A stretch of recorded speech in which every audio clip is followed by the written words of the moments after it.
Dindi Darmawan lahir di Jakarta pada tanggal 14 November 1982. Ia tumbuh dari kecil sampai remaja di Pondok Pinang, Kebayoran Lama, Jakarta Selatan.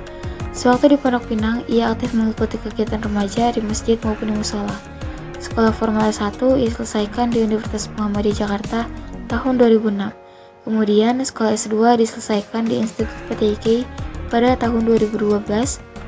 Saat ini Dindi Darmawan aktif sebagai seorang dosen agama Islam sekaligus jurnalistik di Universitas Pamulang, tutor online agama Islam Universitas Terbuka, guru pendamping agama Islam di sekolah internasional school seperti Mentari Intercultural School, Binus Global Jaya, dan sekolah Hiskop. Di samping kepadatannya menjadi seorang pendidik di berbagai perguruan tinggi dan sekolah-sekolah ternama, beliau juga aktif sebagai jurnalis, trainer, penceramah, narasumber di berbagai seminar, peneliti, dan ia juga merupakan seorang penulis. Berikut adalah beberapa buku hasil karya beliau. Yang pertama, buku legenda Sang Dakwah, Menulis Itu Gampang, Keajaiban Ramadan, dan Kepemimpinan yang ia rilis pada tahun 2021. Yang terakhir, Kreativitas Menulis Kaum Rebahan yang ia rilis pada tahun 2022. Tidak hanya sampai di situ, sebagai seorang jurnalis dan penulis, beliau juga aktif menulis berita di berbagai media online ternama, yakni Media Indonesia, Times Indonesia, Times, Quartet, Kumparan, Banten News, Tangsel Media, dan masih banyak lagi. Berikut adalah cuplikan wawancara kami dengan beliau.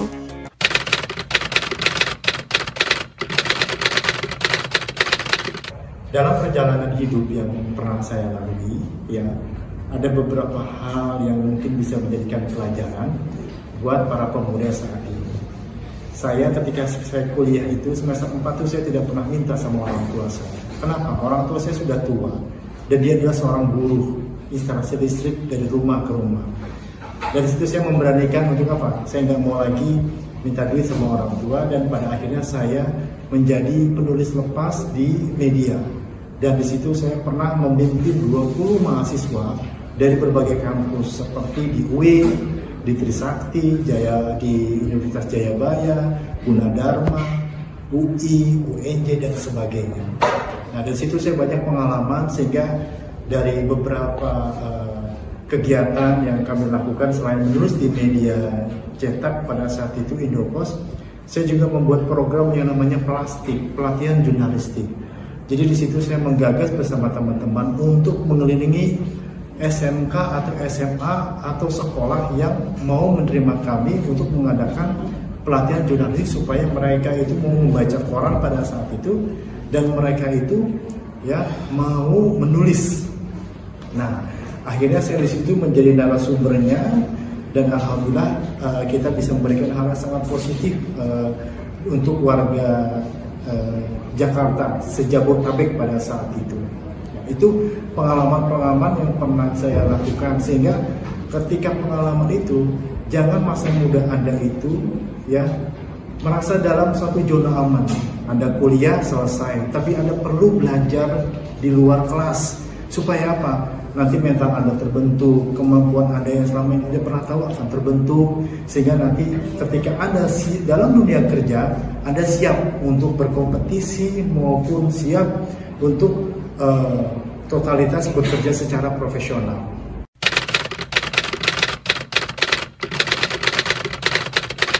Untuk kegiatan literasi di sekolah ya dan beberapa kampus itu adalah ketika saya menemukan inspirasi dari beberapa guru saya. Waktu saya ngaji dulu, saya adalah orang yang dicari-cari sama guru saya. Tahu kenapa guru ngaji saya bilang? Dia ketika guru ngaji saya harus mencari pulpen dan kertas. Setiap ucapannya dia harus dicatat, bahkan harus buat quote-quote yang menarik. Dan ternyata itu memberikan inspirasi buat saya. Dan buku yang pertama kali saya buat adalah tentang guru ngaji saya. Dia yang telah mendidik saya, kemudian yang memberikan motivasi saya, sehingga saya mampu menulis tentang beliau. Dan di akhir hidupnya ketika beliau ingin meninggal, dia ingin mendirikan sebuah padepokan yang ngaji itu gratis buat orang-orang orang-orang yang ekonomi ke bawah. Nah, semenjak dari situ ya saya kemudian menulis artikel populer, menulis artikel reportase, dan saya sudah 7 buku yang saya tulis, dan ini saya ingin menularkan kepada seluruh warga sekolah untuk bisa menghidupkan literasi di sekolah. Maka saya tawarkan konsep-konsep tentang gerakan literasi di sekolah, namanya pojok literasi sekolah.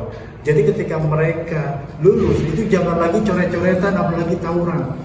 Tapi ya saya ingin mereka itu mempunyai karya, tidak hanya buku tahunan, profil, kemudian alamat di mana, hobinya apa, tidak itu. Tapi mereka mampu mengemas ide dan gagasan selama mereka belajar di situ menjadi sebuah buku. Sehingga nanti ini akan menjadi kenangan yang sangat bermanfaat. Begitu juga ketika saya berada di kampus, ya saya juga sering memberikan pelatihan-pelatihan di berbagai untuk seluruh mahasiswa. Cuman ingin supaya mereka mengerjakan skripsi atau jurnal mereka itu sudah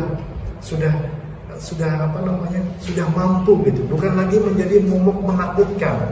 Ya, kuliahnya selesai, tapi ternyata ya dia tidak selesai mengerjakan skripsinya dan jurnalnya. Nah, saya berharap itu ya di kampus itu bisa memanfaatkan perpustakaan itu sebagai tempat untuk mencari inspirasi. Membaca buku-buku tebal itu tidak menjadi hal yang sangat menakutkan karena mereka sering membaca pesan-pesan singkat tanpa dia bisa menganalisa tentang isi daripada buku tersebut. Makanya saya berharap ya mahasiswa itu ada semacam jurnalis kampus, ada penulis artikel opini, sehingga akan menjadi ajang pelatihan buat mereka.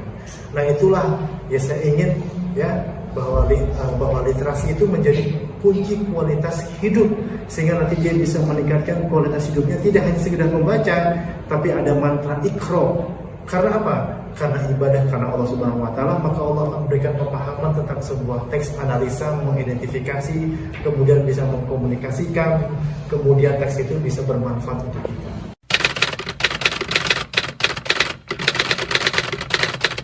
Saya sudah menyaksikan beberapa karya, dan karya ini sebetulnya ya bisa kita tulis dari hal yang pernah kita alami, yang kita ketahui, yang kita senangi. Itu saya menulis tentang biografi buku saya itu karena saya kenal beliau dan mereka itu banyak inspirasi yang beliau ajarkan kepada saya, maka saya bukukan.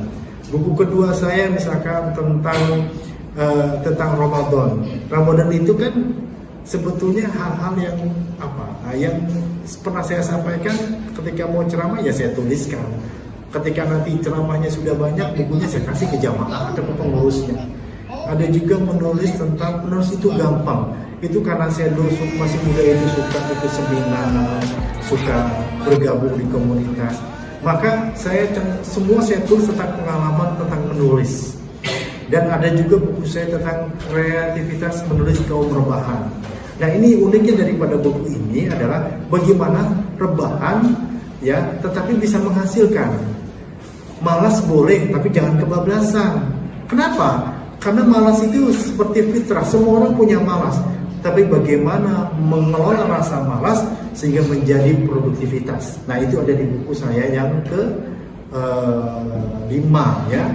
Dan selanjutnya, dan saya sudah menulis berbagai puluhan reportase dan puluhan artikel opini. Dan ini saya ingin memberikan inspirasi. Selagi masih muda, kenapa kita tidak berkarya? Jangan banyak gaya. Karena kalau gaya doang tanpa karya, kita tidak wibawa. Tapi kalau kita bergaya, punya karya, orang tidak akan memandang kita sebelah mata. Karena kita diakui bahwa kita mampu menjadi kaum terpelajar dan intelektual.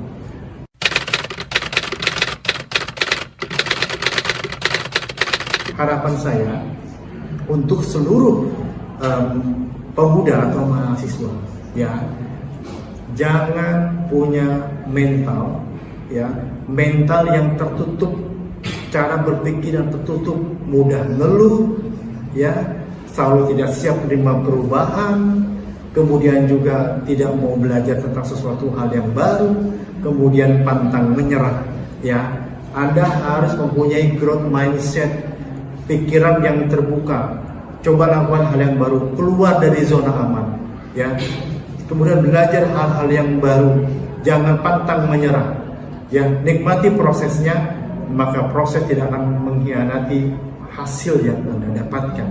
Nah, oleh sebab itu harapan saya sebagai muda, berkaryalah, ya. Nanti karya itu akan menunjukkan siapa kamu pada dunia.